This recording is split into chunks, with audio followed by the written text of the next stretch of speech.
Ser podcast. Hora 25. Aimar Bretos. Gloria Santiago, vicepresidenta del Parlamento de Baleares, diputada de Podemos. Buenas tardes. Hola, buenas tardes. ¿Cómo está? Bueno, pues un poco mejor ahora, Bien. pero he pasado la mañana de mi vida, vamos. ¿Qué ha pasado exactamente?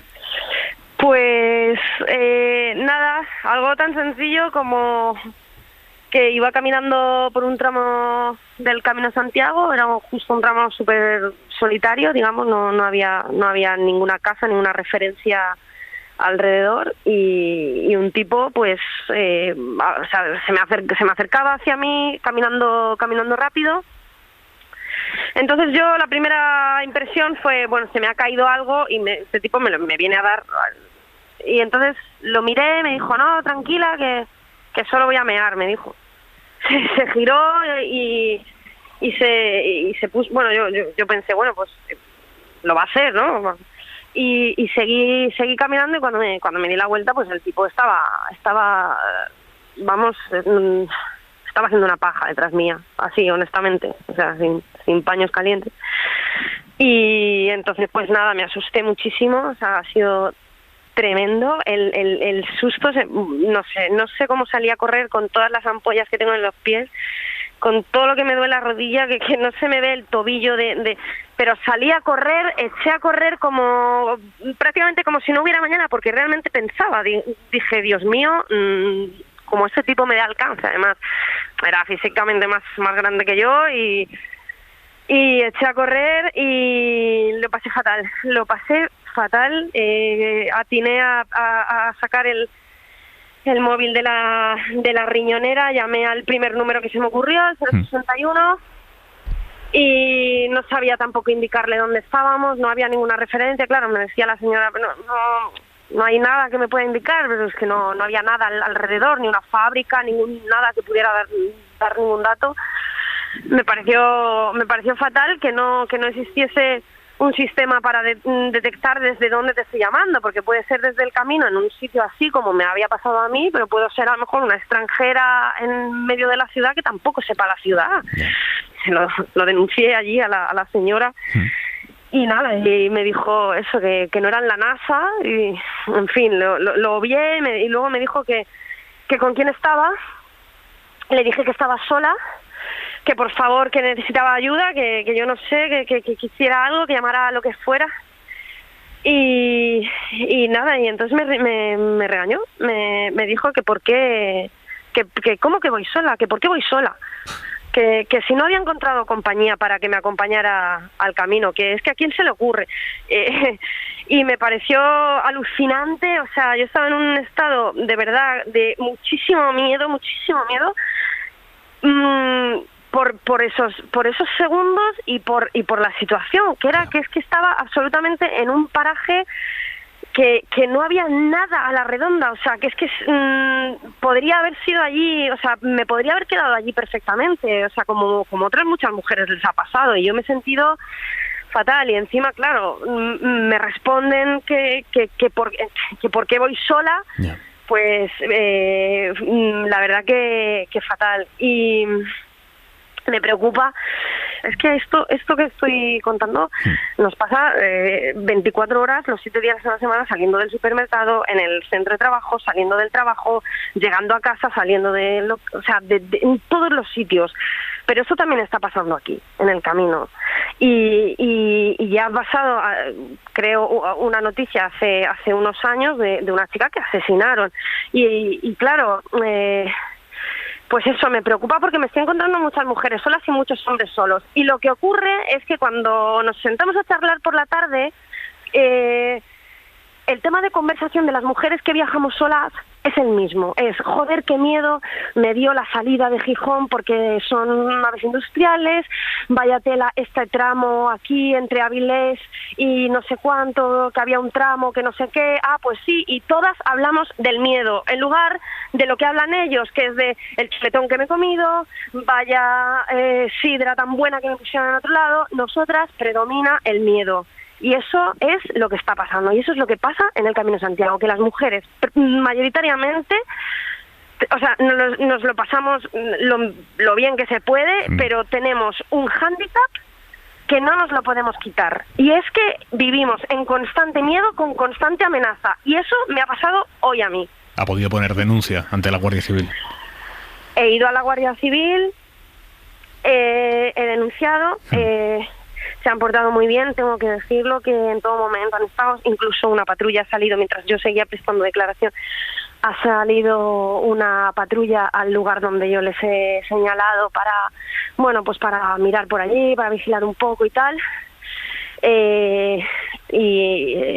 La Guardia Civil, la verdad, de aquí de Navidad, genial, la verdad, yo no... se va a solucionar poco porque, pues este chico, pues esta noche dormirá tan tranquilo, tan a gusto, sin siquiera a lo mejor pensar más en lo que ha hecho, pero yo me ha condenado a cada 5 minutos estar mirando para atrás. Y mañana, cuando tenga que salir, pues en los tramos solitarios que me encuentre, pues serán aún peor del miedo que se pasa ya habitualmente. Gloria Santiago, vicepresidenta del Parlamento de Baleares, muchísimas gracias por contarlo. Nada, muchas gracias a vosotras y que sirva, por favor.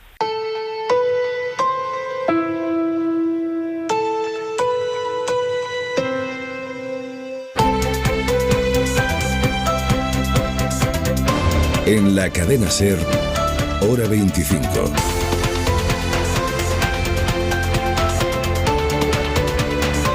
Aimar Bretos. Muy buenas tardes. La violencia y el acoso machista han teñido de negro esta semana y por eso era importante traer el testimonio de la vicepresidenta del Parlamento de Baleares, Gloria Santiago, al comienzo de Hora 25. En una tarde de viernes en la que les vamos a contar la marcha atrás del gobierno en su reflexión sobre si hay que poner o no algún tipo de impuesto con el que Madrid compense al resto de territorios por lo que ingresa derivado del efecto capitalidad. La ministra de Hacienda ha corregido hoy, a las claras además, al de Seguridad Social, y aclara María Jesús Montero que no se va a aplicar ningún impuesto específico para Madrid. Les vamos a contar también el nuevo juicio que se le abre al expresidente de Madrid, Ignacio González, viejo conocido de las crónicas de la corrupción. Ahora va a ser juzgado por una supuesta adjudicación ilegal de cientos de miles de euros a una empresa de su hermano y su cuñado. Pero antes de esto, la cadena SER les avanza a esta hora nueva información de cómo funcionaba la trama de José Luis Moreno, el auténtico sistema de repatriación de dinero negro que tenía montado para traerlo ilegalmente a España. La red siguió trayendo dinero de Ámsterdam y de Londres durante el confinamiento. Las llamadas mulas, las personas que le hacían ese trabajo sucio de meter el dinero en España, se quedaban una comisión del 3,5%, el 3,5% de todo lo que transportaban, que en ocasiones eran cantidades superiores al 1.000.000 de euros. Ana Terradillos, buenas tardes. Sí, lo que se desprende, ¿qué tal? Buenas tardes, del sumario es que la red de Moreno siguió trayendo dinero a través de mulas durante el confinamiento. En una de las conversaciones interceptadas judicialmente, uno de los colaboradores de Moreno contacta con un desconocido para que traiga de Londres $500.000 de euros. El dinero es en efectivo, viene contado, empaquetado y envasado al vacío y tú, le dice al mula, tienes que guardarlo en el coche y traerlo a Madrid. El colaborador de Moreno le aclara que es época de confinamiento y que le va a hacer un papel para desplazarse y que él se quedaría a cambio del viaje con un 3,5% del total del dinero. El desconocido le pregunta finalmente de dónde viene este cash y el colaborador de Moreno le contesta: eso a ti te tiene que dar igual, aunque te lo puedes imaginar. La policía concluye que Moreno era el beneficiario de los fondos fraudulentos.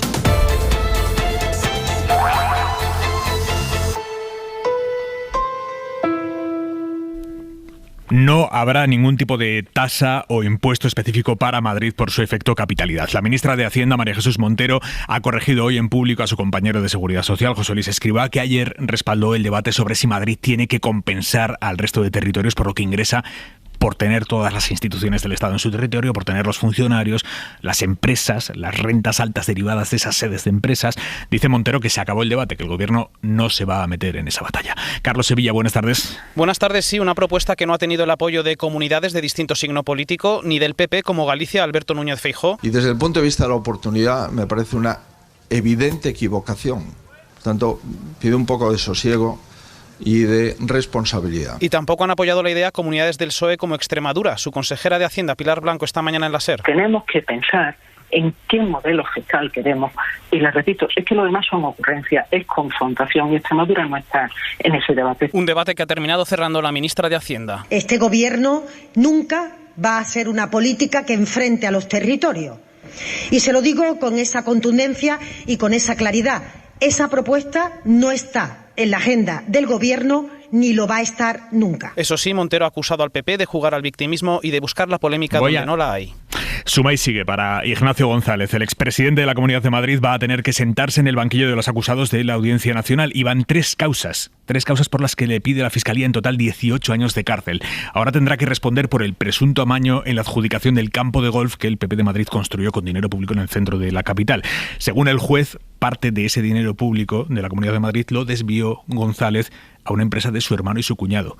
Alfonso Ojea. El expresidente madrileño ha sacado un abono para el banquillo de los acusados en la Audiencia Nacional porque con este nuevo auto de apertura de juicio, Ignacio González tiene ya 3 causas abiertas y las que aún le quedan. Presuntamente él y otras 4 personas, entre ellas su hermano y su cuñado, cometieron los delitos de cohecho, tráfico de influencias, prevaricación y fraude contra la administración pública, principalmente contra la Comunidad de Madrid que luego presidiría. La Fiscalía solicita 6 años de cárcel y en su escrito detalla cómo González y los otros acusados se repartieron más de $500.000 euros por construir un campo de golf urbano en las instalaciones del canal de Isabel II en la capital. González también afrontará 2 juicios más por el momento. El presunto fraude en la adquisición de la empresa brasileña de aguas, Emisao, y la adjudicación irregular del tren de cercanías a Navalcarnero, en el que está implicada también la constructora OHL y el exdirectivo de esta compañía, Javier López Madrid.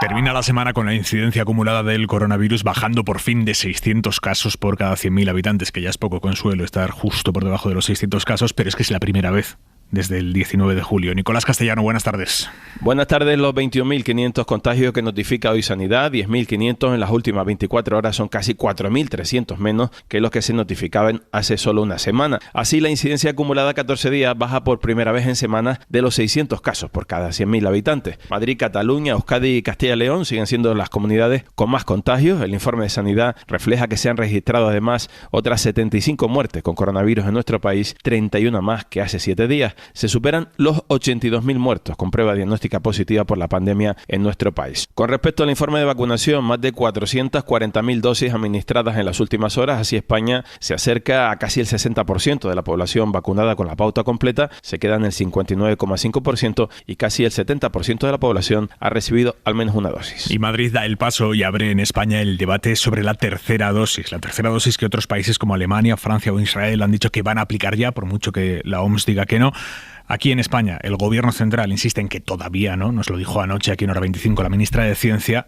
El gobierno de la Comunidad de Madrid reclama a Sanidad que sí, que ponga terceras dosis a grupos de riesgo. Antonio Zapatero, viceconsejero de Sanidad. La Comunidad de Madrid y esta consejería insta a que en la Estrategia Nacional de Vacunación se considere con la mayor premura o la mayor consideración que un grupo etario que estamos viendo, que hay evidencia científica que la respuesta inmune que se produce no es como el resto de población general, que me estoy refiriendo a trasplantados, pacientes inmunodeprimidos, pacientes con quimioterapia. Es un grupo que no es numéricamente importante, pero en el que ya hay evidencia que la respuesta inmunitaria que se produce está muy por debajo de la que se produce en población general. Como todo en medicina, tienes que dirigir tu actuación a donde vaya a ser más efectiva. Y se traslada también a España el otro debate candente ahora mismo en Europa, que es si se nos puede obligar a vacunarnos.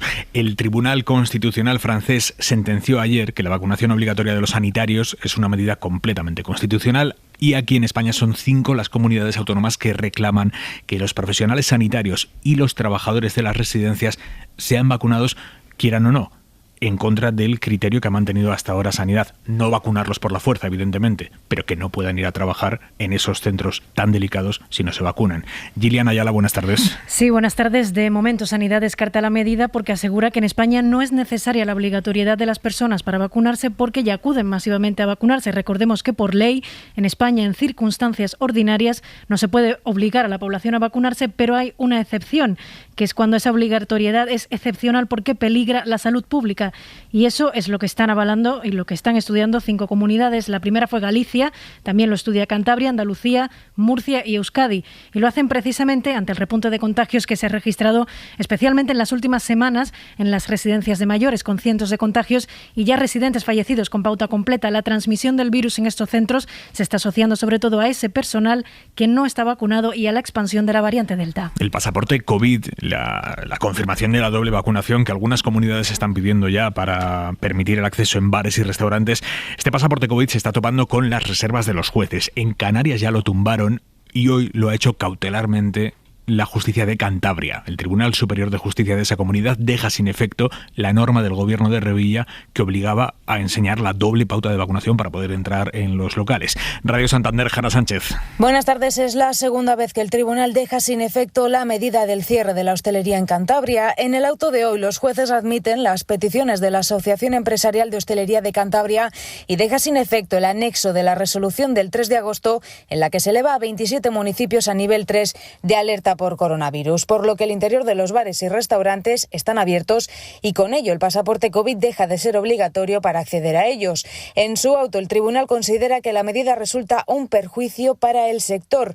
Ahora la Administración tiene 3 días para alegar lo que estime oportuno en relación con el levantamiento, mantenimiento o modificación de la medida cautelar urgente hoy acordada por el tribunal. Precisamente hoy en Italia entra en vigor el certificado COVID para poder consumir en bares y restaurantes y para poder entrar en cines, gimnasios o grandes eventos. Y además, en septiembre, los profesores, el personal escolar y los estudiantes universitarios van a tener que acreditar o que se han vacunado o que han dado negativo en una prueba reciente o que han pasado el virus. Si no lo hacen, no van a poder acudir a clase.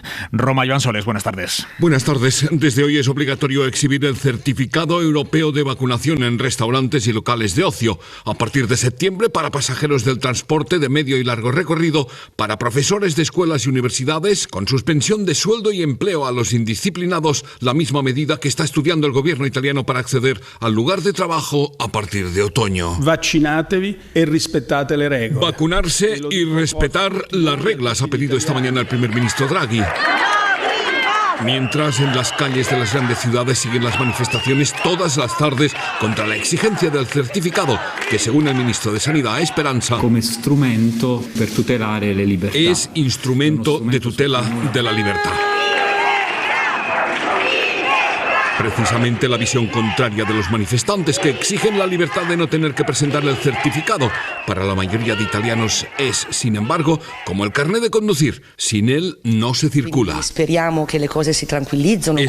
que la situación se tranquilice, nos dice Isabela, titular de un restaurante en Roma. Y ojo a esto que va a traer debate. En Estados Unidos, la cadena de televisión CNN ha despedido a 3 de sus empleados que acudieron a trabajar a la oficina sin haberse vacunado. La empresa había advertido a la plantilla de que iba a aplicar una política de tolerancia cero con este tema para evitar contagios a la vuelta de la redacción durante la pandemia.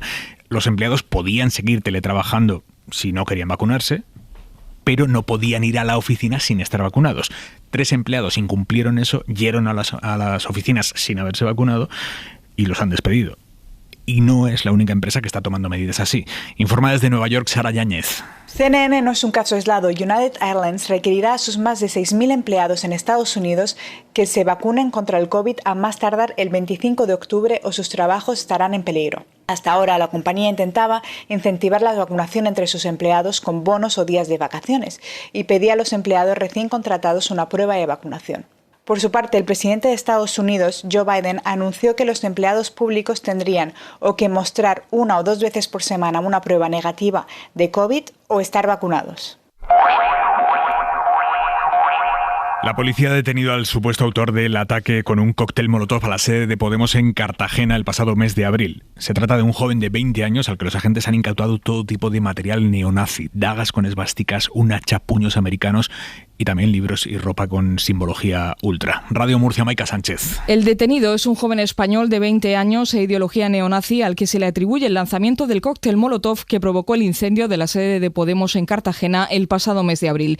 En el registro efectuado por la Policía Nacional en su domicilio se han localizado diferentes armas blancas, incluyendo una daga con símbolos nazis, prendas de vestir con simbología de extrema derecha y libros de autoadoctrinamiento.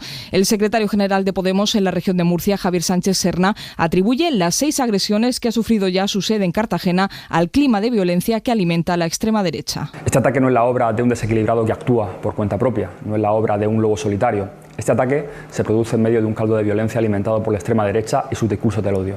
Sánchez Serna ha destacado que con esta detención se pone fin a 4 meses de calumnias que han vertido contra la formación morada y contra la portavoz de Podemos en la Asamblea Regional, María Marín, desde las redes sociales, donde incluso se llegó a decir que fue un ataque autoinfligido.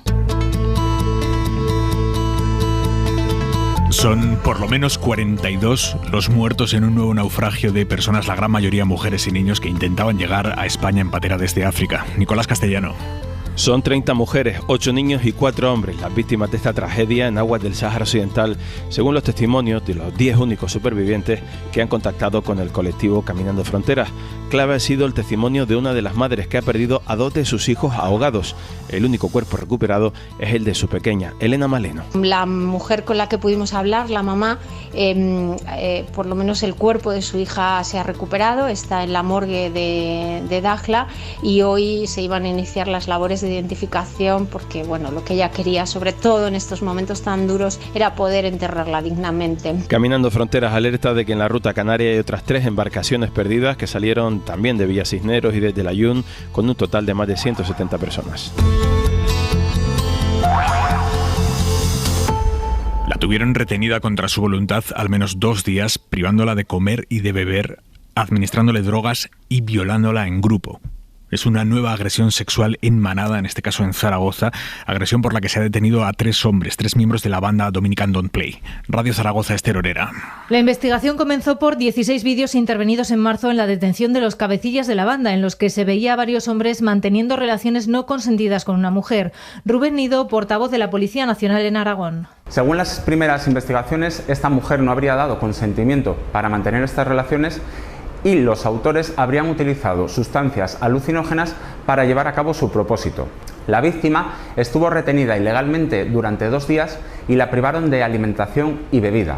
La víctima ya ha sido identificada. Estos 3 detenidos de 21, 26 y 29 años se suman a los otros 3 implicados en los hechos, que están en la cárcel de Zura desde marzo por otra operación contra los Dominican Don't Play. Y en Euskadi, el chaval que fue víctima de una salvaje paliza en grupo hace un par de semanas en Amorebieta tiene daños gravísimos en los 2 lados del cerebro. Se ha conocido hoy después de hacerle un TAC que ha confirmado uno de los peores escenarios posibles. Miguel Ángel Garrosa, Racha León.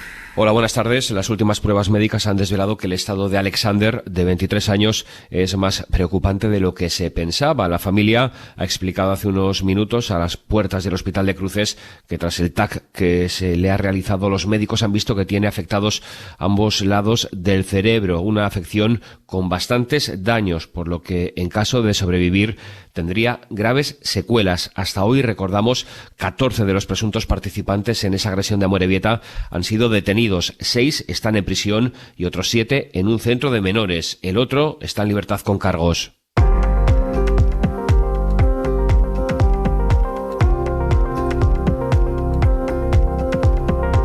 Es muy controvertido lo que ha anunciado hoy Apple, la compañía de los iPhones.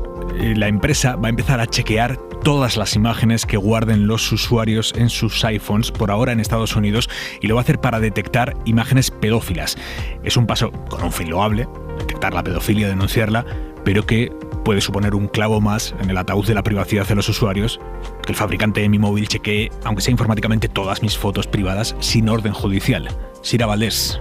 Apple atiende así a la petición de las autoridades estadounidenses para que ayude a detener el abuso sexual infantil, identificando los contenidos potencialmente ilegales y notificándoselo en caso de confirmarlo a las fuerzas del orden, algo que éstas han aplaudido, señalando en un comunicado que estas nuevas medidas pueden salvar vidas, pero que ya ha generado un debate entre los expertos por el temor al efecto que puede tener sobre la privacidad de los usuarios y a que este tipo de medidas pueda extenderse a otros contenidos. Edward Blasi, profesor del posgrado de protección de datos de la UOC, descarta que esto pueda ocurrir. Apple ha demostrado estos últimos años mucho rigor en cuanto a la privacidad y de hecho un control para evitar delitos graves en la plataforma no debería hacernos pensar que va a acceder libremente a nuestra información privada. Y es que el algoritmo está diseñado, dice la compañía, para que solo haya un falso positivo entre 1 billón.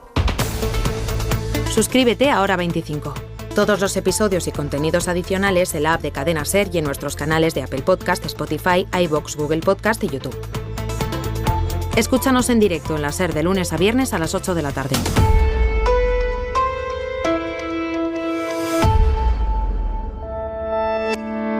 Cadena SER. La radio.